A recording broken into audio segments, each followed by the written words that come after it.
It touches so many families, and all we need to do at this moment is pray. At least 82 people are dead.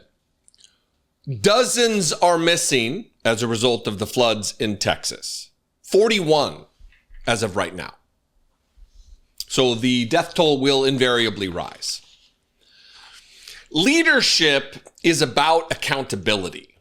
We've had presidents, one president specifically, Harry Truman, who had a placard on his desk that said, "The buck stops here.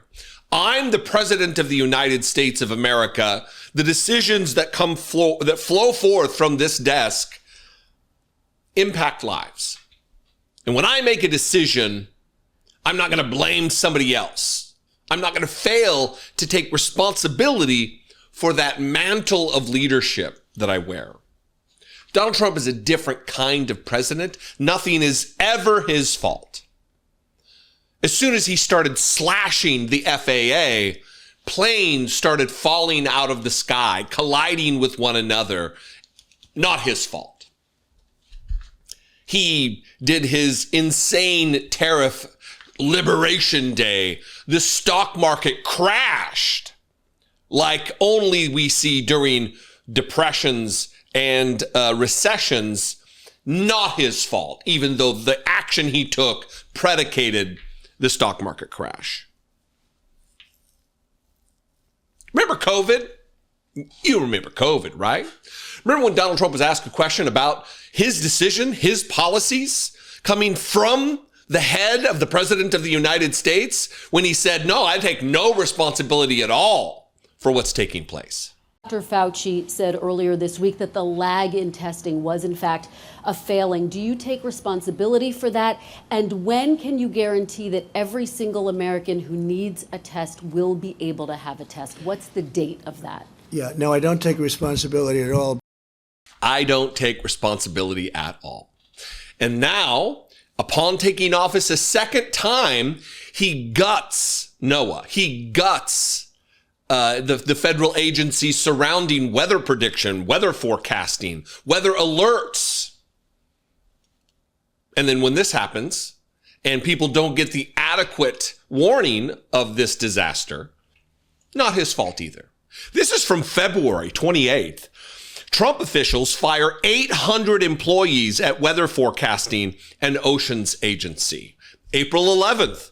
NPR, major budget cuts proposed for the National Oceanic and Atmospheric Administration. And from that article, the proposal also aims to slim down NOAA's investment in some of its premier satellite technology called geostationary satellites by 44% compared to current levels. The agency currently has 5 in orbit, which provide much of the data critical for weather forecasts as well as weather and climate research and coastal security. Now that budget is in place, we have not only fired a bunch of critical employees that could have been in place to warn people, to warn the parents and the caregivers and the guardians and the people responsible for the safety of the children that just died in this summer camp. Children are dead. Dozens of children are dead. And the party of family values doesn't seem to care at all. This is from CNN. Texas braces for more rain as death toll mounts to at least 82 with dozens missing. Texas summer camp, Camp Mystic, the all-girl summer camp that sits along the Guadalupe River, has confirmed 27 campers and counselors died in weekend floods. The river at the camp rose more than 20 feet in less than 2 hours during the peak of the flooding early on the 4th of July. These are children. And Donald Trump is responsible for this. Could all of the deaths been avoided? Probably not. But even if we could have saved the life of one child, isn't it worth the 800 employees maintaining their jobs in order to play a critical role in life saving during a disaster? At least 82 people have died and dozens are still missing after devastating floods hit central Texas. In Kirk County, the hardest hit area, at least 40 adults and 28 children have been killed, officials say. Rescuers are still searching for at least 41 missing people, according to state and local officials. And Republicans are scrambling to divert attention from anything other than the dear leader when this is his fault. John Cornyn, the senator from Texas, representing this constituency, he said the most callous and idiotic thing in response to pointing blame. Look, right now what they're doing is, well, now's not the time to point blame. Now's not the time to get answers about what we could do to prevent this. Yes, it is. Now is the time. Now, while people are thinking about it, now is the time to say, what could have we done differently? What mistakes were made? And I would contend it's not a mistake when you cut staff, when you gut the federal government that plays a critical role in something like this. Watch John Cornyn give the most ridiculous answer to a question in the wake of the loss of dozens and dozens and dozens of people in his state. This is so unfathomable. It's really hard to get your arms around this. You're a Texan. You live there. These are your constituents. What are you hearing, seeing, and feeling in Texas this morning? Well, it's a very sad time, but it's also a time when 850 plus campers were accounted for and recovered. I talked to a friend of mine who's a former colleague of yours in the House of Representatives who had two daughters there, and they had just gotten home late yesterday afternoon. And of course, they were traumatized by the whole event, but they were just beside themselves with joy that they had recovered their children. But tragically, as you point out, there are 27 campers, these young girls, still missing. And this was a 100-year flood event in an area that had been known to flood, but nothing like this, where the floodwaters rose 26 feet in about 45 minutes in the middle of the night. So a terrible tragedy, but thanks to President Trump and Secretary Noem, the federal disaster relief has been provided at the request of Governor Abbott. And it's just a time of very many conflicting feelings, but primarily we're very sad for those who've lost their lives and the unaccounted for. Governor Abbott has called today a day of prayer, and we are still saying our prayers here in Texas for those who've grieving and those who are still unaccounted for. Yeah, it's sad, but 850 people didn't die. Yeah, it's sad, but look at all the people who are still alive in the United States. Sorry about your dead child, parent, but look at all these other kids that aren't dead. This is the callousness of the Republican Party. Fecklessness. These are leaders. These are people entrusted to run our government and provide answers, to provide solutions, to provide funding to prevent this type of thing from happening. Not the disaster itself. Nobody's saying we could have prevented the flooding altogether, but certainly an emergency response. Certainly forecasting that could have saved lives. Mike Johnson, the Speaker of the House of Representatives, also a man of immense power. He says, look, there's nothing we can do. All we know to do is to pray. State and federal resources have just poured into that area. Is there anything more that can be done congressionally, legislatively to help these folks? In a moment like this, we feel just as helpless as everyone else does. I've talked to my colleagues there in Texas, Chip Roy and August Pfluger, whose families, that's Chip's district. August's daughters were at the camp. We also had Betty Carter of Georgia, had grandchildren there. It touches so many families, and all we know to do at this moment is pray. Every available resource has been deployed. The president, of course, is dialed in and watching this develop moment by moment as we are, and we'll handle supplemental funding requests as they come in, but right now they're still trying to do rescue and recovery, and our hearts go out to all of them. In a moment like this, we feel helpless like everyone else. What do you expect Congress, the House of Representatives of these United States of America, a body singularly imbued with power to appropriate money and solve problems, all we know how to do is pray, y'all. And how have your prayers helped, Mike Johnson? In any way, shape, or form, how have your prayers helped anything? School shootings, off the charts. We sit alone. We occupy space no other nation occupies. And every time it happens, oh, thoughts and prayers, we're going to pray for you.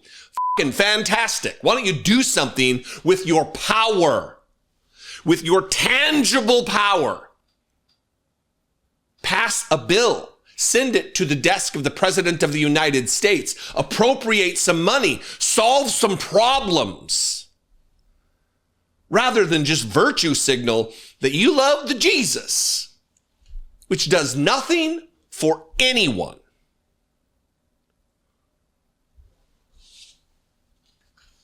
Nothing's Trump's fault. Nothing is the Republican Party's fault. None of this could have been avoided. Let's just sit around and silently pray. This is why elections matter.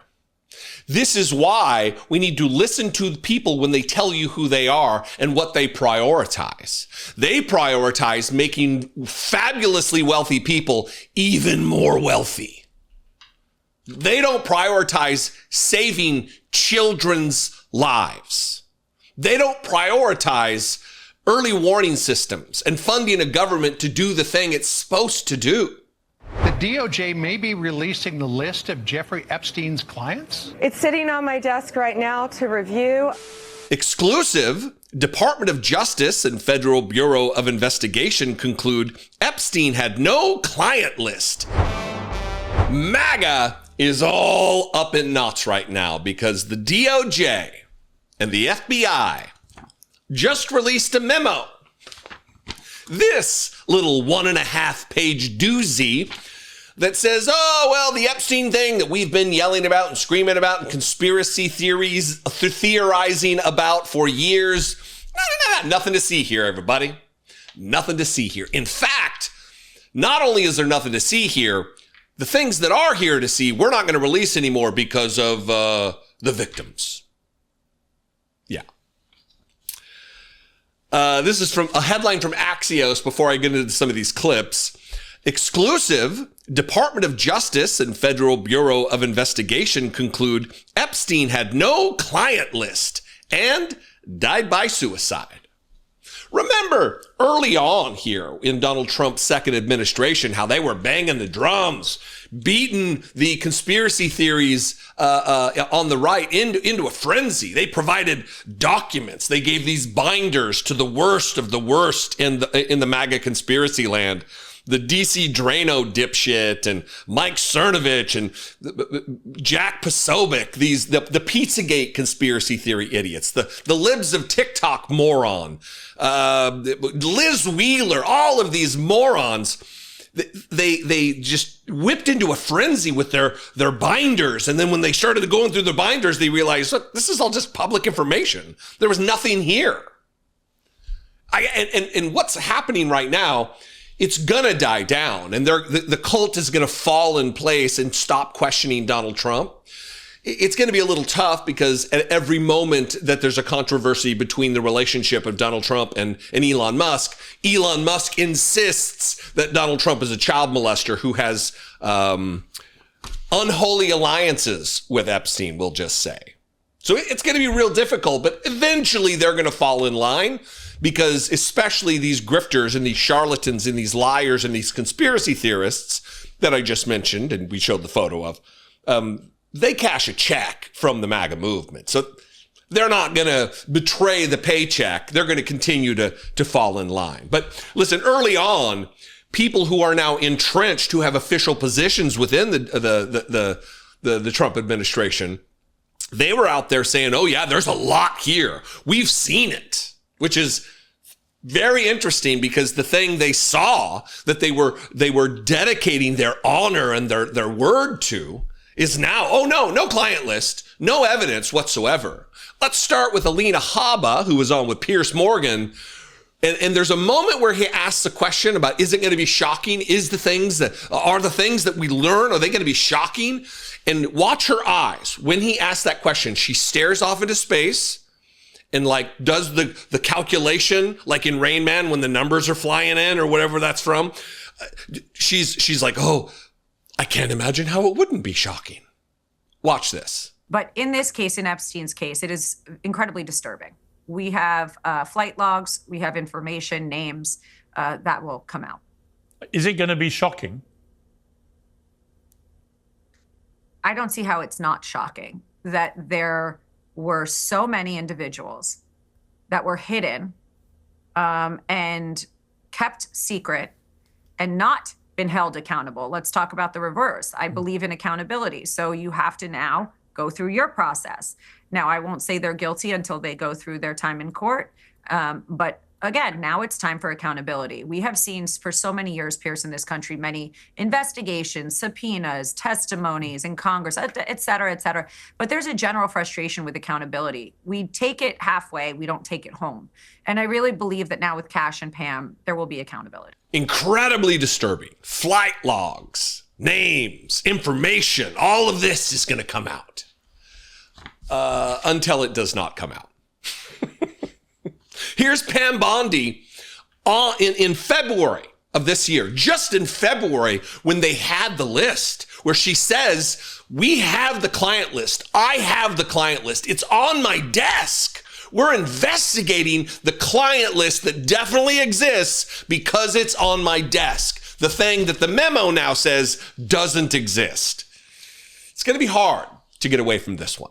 The DOJ may be releasing the list of Jeffrey Epstein's clients. Will that really happen?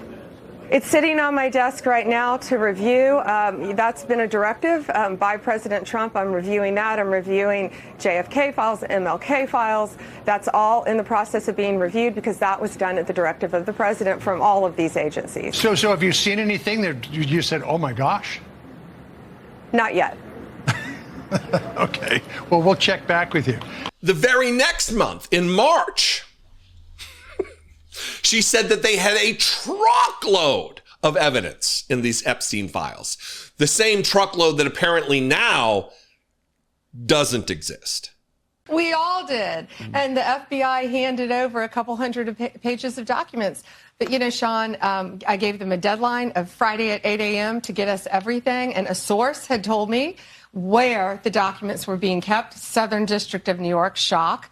So we got them all by, hopefully all of them, Friday at 8 a.m., thousands of pages of documents. I have the FBI going through them, and Kash is also, now that we have Kash here, it's a game changer, of course, and Kash is going to, Director Patel, is going to get us a detailed report as to why the FBI withheld all of those documents. Okay, I want to be clear because I think people got frustrated because they were expecting more. You were expecting more, and you didn't find out less than 24 hours before the release. You got a whistleblower that confirmed that there were way more documents that they were supposed to turn over, and then you found out just before that. Well, sure. And you're looking at these documents going, these aren't all the Epstein files. You know, there were flight logs, there were names and victims' names. And we're going, where's the rest of the stuff? And that's what the FBI had turned over to us. And so a source said, whoa, all this evidence is sitting in the Southern District of New York. Yep. So based on that, I gave them the deadline, Friday at 8, a truckload of evidence arrived. It's now in the possession of the FBI. Kash is going to get me and himself, really, a detailed report as to why all these documents and evidence had been withheld. So all of that you've heard, that was from February and March of this year. Now, according to the United States Department of Justice Federal Bureau of Investigation 1.5-pager here, they say this systemic review revealed no incriminating client list, quote unquote. There was also no credible evidence found that Epstein blackmailed prominent individuals as part of his actions. We did not uncover evidence that could predicate an investigation against uncharged third parties. Which uncharged third parties? Do you mean like the President of the United States, your boss, Donald Trump? who famously palled around with Jeffrey Epstein for decades. Is that the guy? The guy who owns the club at which Jeffrey Epstein allegedly recruited his victims? Mar-a-Lago?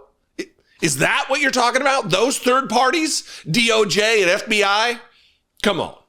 One more paragraph here. To that end, while we have labored to provide the public with maximum information regarding Epstein and ensured examination of any evidence in the government's possession, it is the determination of the Department of Justice, run by Donald Trump, and the Federal Bureau of Investigation, run by Donald Trump, that no further disclosure would be appropriate or warranted. Yeah. Yep. That's right. Yeah, I'm going to read a couple of paragraphs from this Axios article. Again, here's the headline. DOJ, FBI conclude Epstein had no client list and died by suicide. The findings represent the first time Trump's administration has officially contradicted conspiracy theories about Epstein's activities and his death. Theories that had been pushed by the FBI's top two officials before Trump appointed them to the Bureau. As social media influencers and activists, Kash Patel, now the FBI's director, and Dan Bongino, now the deputy director, were among those in MAGA-World who questioned the official version, of how Epstein died. Patel and Bongino have since said Epstein killed himself, but it has become an article of faith online, especially on the right, that Epstein's crimes also implicated government officials, celebrities, and business leaders, and that someone killed him to conceal them. The memo says no one involved in the Epstein case will be charged. Epstein's associate, Ghislaine Maxwell, is serving a 20-year sentence for child sex trafficking and related offenses. As MAGA influencers, Patel and Bongino had been among the loudest voices touting Epstein conspiracy theories. Since joining the government as Trump appointees, they've been more measured in talking about the Epstein investigation and thrown cold water on the notion he was murdered. Quote, "He killed himself," Bongino said on Fox News in May. "I've seen the whole file." And then finally, MAGA's media universe and some of its voices on Capitol Hill have expressed frustration with the Trump administration's handling of the Epstein case since February, when the DOJ released a tranche of Epstein-related files that were already publicly available, which led to this moment here where they gave out the binders and then all these morons ran away thinking they had a bunch of top secret information. What a strange coincidence, is it not? That all of a sudden, Donald Trump, who's in charge of the federal government and the DOJ and the FBI, they said there's a client list, then all of a sudden there's no client list. I'm not a conspiracy theorist, but I tell you what, you got to ask questions like, what is it that Donald Trump wants hidden? What is it that his projection over the course of years and years and years, calling others the thing that he very likely is himself? When is MAGA going to wake up to this? When are they going to start asking questions about this very thing? There's certainly a percentage out there who don't get paid to be rabble rousers and conspiracy theories and create lies about Pizzagate, where there's a basement in a pizza place where there's no basement and child abuse is taking place down there. These people have led who knows how many people out there really believe this stuff. The QAnon people and this lie has been mainstreamed into more MAGA territory. There's going to be a portion of them that start waking up. Not the grifters, not the charlatans. Anyway, what do you think? We'll see where this goes. You can comment below. You can also call the voicemail line, 714-576-4054. Of course, as always, you can email me, daily@dollemore.com. If you're into it and I bring you value on a video-by-video basis, please consider supporting this work, helping me produce these videos. You can click the join button below. For $2 a month, you can become a channel member and do just that. Help me make these videos. help me reach the millions of people that I do every month. You can also go over to patreon.com/IDoubtItPodcast and help support that way as well. 2 different Trump administration officials are saying, Donald Trump never promised this. He never said 90 deals in 90 days. He never said that nations were begging to come to the table. When what took place over the weekend takes place, it gives me energy, gives me life, as the saying goes, because it really does highlight what liars people in the Trump administration are, how they are just there to cover for Donald Trump and his mistakes, which are legion. Although no blame ever gets put on Donald Trump from any official capacity, the rest of us can see what's taking place, right? So I want to point you to this. Back in April, on April 8th of this year, Donald Trump was speaking to the National Republican Congressional Committee, Campaign Committee. And it was a black tie affair. He's wearing a tuxedo. And he's explaining all the action that's taking place on the tariffs, right? He's telling the crowd that nations are clamoring for deals. They want relief from these tariffs, which is odd because although impacting trade, certainly, countries don't pay the tariffs. People who import the goods, Americans who import the goods, they pay the tariff and then they pass that tariff cost on to the end consumer. That's how it works. It's ad nauseum at this point talking about it. But here's Donald Trump not only saying nations are, so many of them are begging him to come to the table. He tells the crowd, they're kissing my ass. Please, sir, make a deal with us. Watch this. And I think we're going to do much better than that this time, because this time I'm doing what I want to do with respect to the tariffs. I think we're going to do much better. And just remember the numbers. When you get up to $2 billion a day, $2 billion a day, they're saying, sir, can't be that, can it? I said, yeah, it can. It's the biggest transaction ever made. This is bigger than any deal. You guys, some of you work for companies. Your companies are peanuts. I don't care how big they are. This is the largest transaction in the history of our country. And don't let some of these politicians go around saying, because I'm telling you, these countries are calling us up, kissing my ass. They are dying to make a deal. Please, sir, make a deal. I'll do anything, sir. And then I'll see some rebel Republican, some guy that wants to grandstand, say, I think that Congress should take over negotiations. Let me tell you, you don't negotiate like I negotiate. Congress takes over negotiating. Sell America fast because you're going to go busted. You don't. I just saw it today. A couple of your congressmen said, I think we should get involved in the negotiation of the tariffs. Oh, that's what I need. I need some guy telling me how to negotiate. Now, I'm going to get to it here, but over the weekend, 2 different Trump administration officials are saying, Donald Trump never said. No, Donald Trump never promised this. He never said 90 deals in 90 days. He never said that nations were begging to come to the table. 2 days after the clip you just watched on April 10th, he had one of his little cabinet meetings, where they go around the room and everybody kisses Donald Trump's ass and tells him what a visionary, bold leader the dear leader is, one of those moments. And in this moment, he's, we're gonna, and the biggest problem is that the people who I have in place, like Scott Bessent and the other trade dipshit, well, there's not enough time in the day. There's so many nations coming to beg for a deal. There's not enough time in the day. That's really the problem here. But we have Scott here and Howard and some of the people that are working on deals. And the biggest problem they have is they don't have enough time in the day. Everybody wants to come and make a deal. And we're working with a lot of different countries. And it's all going to work out very well. I think it's going to work out really very well. But we're in good shape. Everybody wants to come and make a deal. Everybody wants to come and make a deal, says Donald Trump. Unfortunately, no one came to make a deal.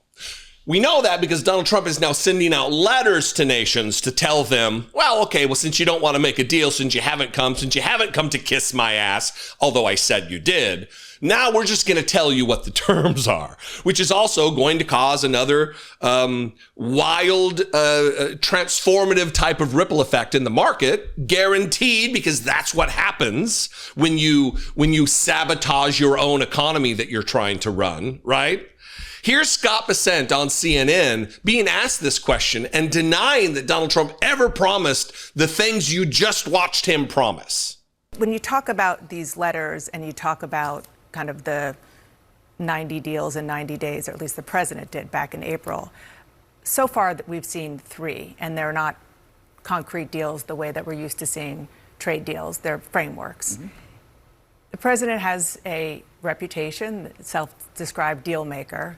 So why haven't we seen the kind of deals that he promised in the last 90 days? Again, he didn't promise this. And when we send out the 100 letters to these countries, that will set their tariff rate. So we're going to have 100 done in the next few days. And but that's not a deal, that's a threat. No, that's the level. That's the deal.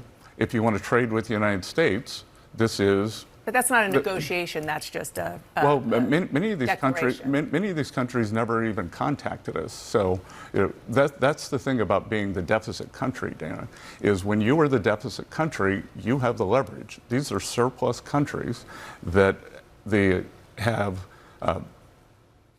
exported more to us than we export to them. So we have the leverage in this situation.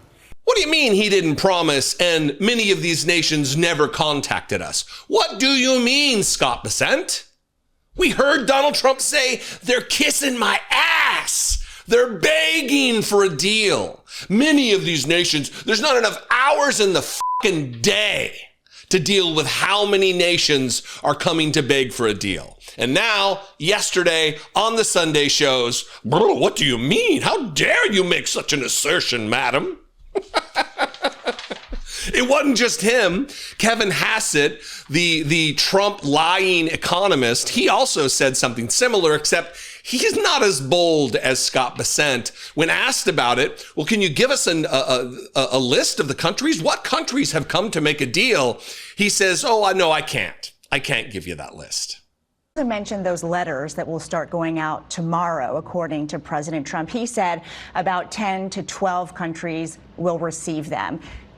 Can you tell us who's going to get one and what they say? Sorry, I can't. Because again, the part of the letter that could be happening, right, is that we're close to a deal. We're not really satisfied with the progress that we're making in the deal. And so we're saying, okay, fine, we're going to send a letter, but maybe you get a deal at the last minute too. Until we see everything that plays out, I think that we need to just hold our fire and watch for the news this week. Is it fair to say that those notices are going to go to our smaller trading partners as you negotiate with our bigger ones? I think that it could be that it'll be both, but also don't forget that when we have great trade deals, our smaller trading partners could become much bigger trading partners. And that's, I think, one of the reasons why countries are racing to set deals up with us ahead of the deadline. So, although what he said was not exactly what I remembered him saying, it's actually worse. It's not that he doesn't know which countries have come. It's that we sent out letters and he can't even tell you which countries we've sent letters to. Which countries we're now threatening with whatever nonsense number Donald Trump just pulls out of his ass to, ass, head, your face, your ass with Donald Trump. It's the same thing.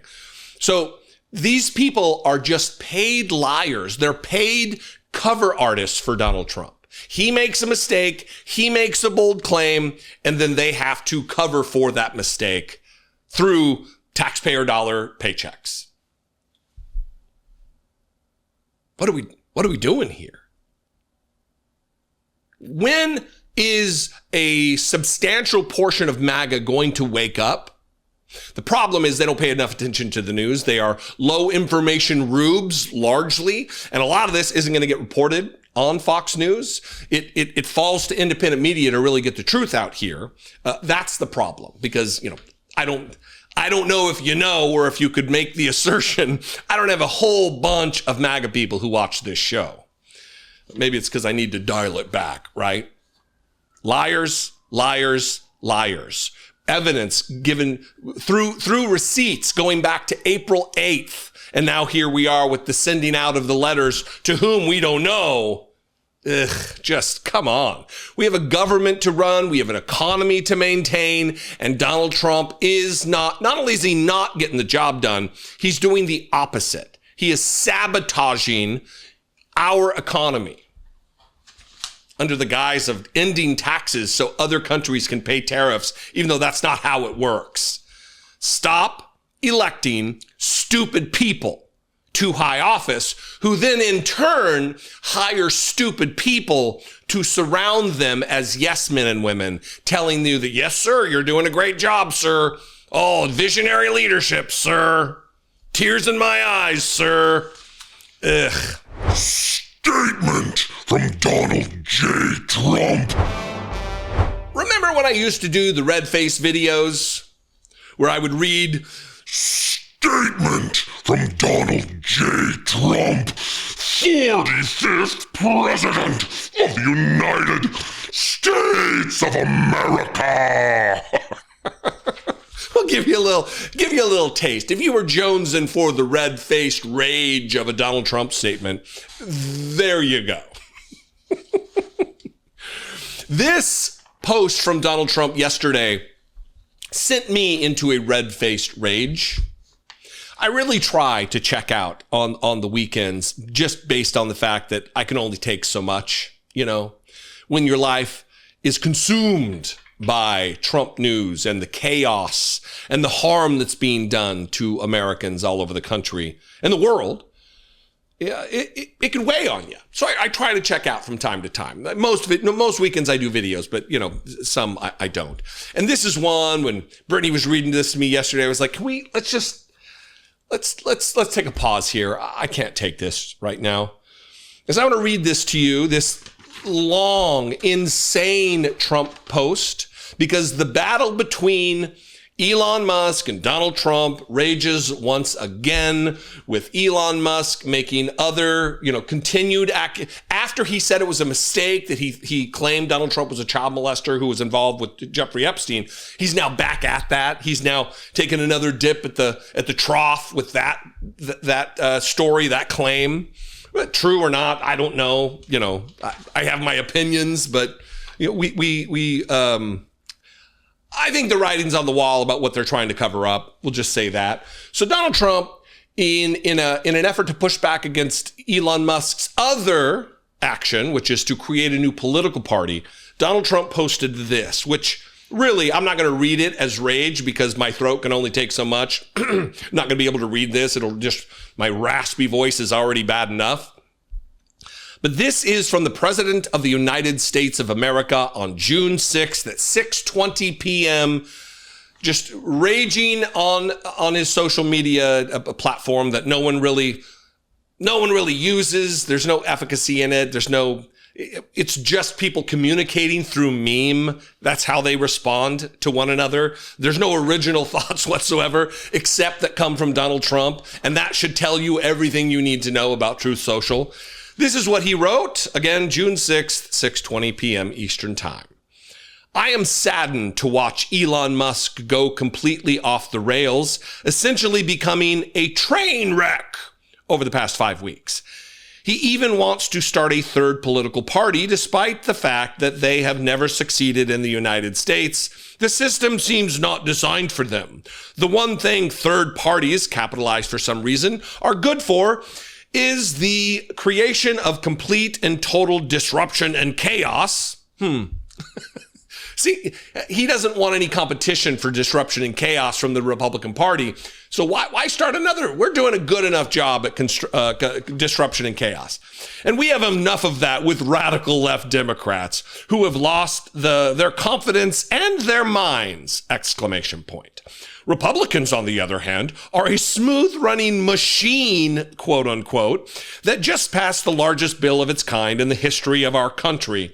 It's a great bill, but unfortunately for Elon, it eliminates the ridiculous electric vehicle EV mandate, which would have forced, you gotta love this, which would have forced everyone to buy an electric car in a short period of time. So a tax incentive forces you to buy. There's tax incentives to own a home, and it doesn't force you to buy a home in a short period of time. I have been strongly opposed to that from the very beginning. People are now allowed to buy whatever they want, gasoline-powered hybrids, which are doing very well, or new technologies as they come about. But isn't an electric vehicle a new technology that has come about, Donald Trump? Still allowed to buy it, just like you were 2 weeks ago. Oh, no more EV mandate. I have campaigned on this for 2 years, and quite honestly, when Elon gave me his total and unquestioned endorsement, why is unquestioned not capitalized, but endorsement is capitalized? Again, look, I don't expect everybody to be able to speak English as well as even me, and I don't even speak it that well, right? But this is a man who claims he went to an Ivy League university.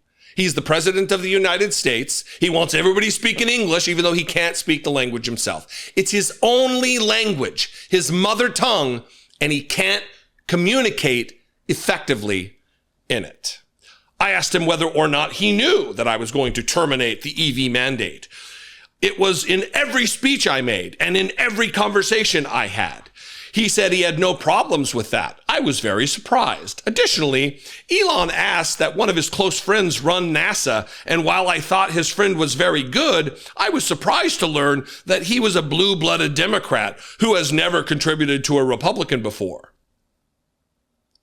Apparently, being qualified to be the administrator of the National Aeronautical and Space Administration requires that you donate to Republicans, as stated by the President of the United States. Elon probably was also, I also thought, Elon probably was also? I also thought it was inappropriate that a very close friend of Elon, who was in the space business, run NASA when NASA is such a big part of Elon's corporate life. My number one charge is to protect the American public.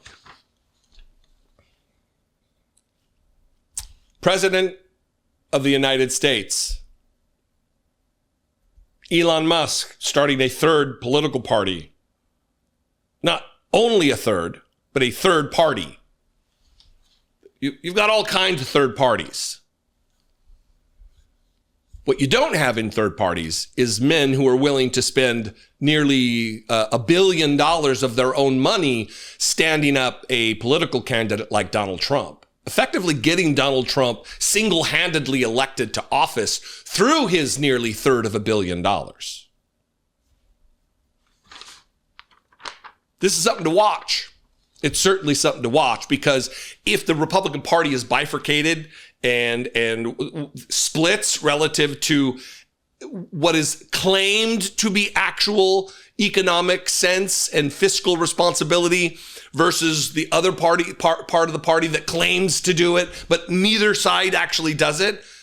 Look, that's good for rational, reasonable people who actually want a functioning government, because a weak Republican Party is good for America. If it's weakened by an equally bad party, that's fine. But who cares? I'm not here to preserve the Republican Party. I'm not going to be the Nancy Pelosi element of the Democratic Party where she said, we need a strong Republican Party. No, we don't. We need a dead Republican Party. That is what we need. The sooner that it dies, the sooner we can get on with the business of running this country to the benefit of Americans and the people who live in this country. Anyway, what do you think about this nonsense? Are you happy I gave you a little taste of the red face? Anyway, I love and appreciate you very much. I would appreciate your support. If you want to help me create these videos, you want to help support the channel, you can click the join button below, and for $2 a month, become a channel member. You can also go over to patreon.com/IDoubtIt podcast. Another great way to help support this work. I would appreciate it very much. I will see you next time. Until then, be genuine. Don't be like this. And take care of one another.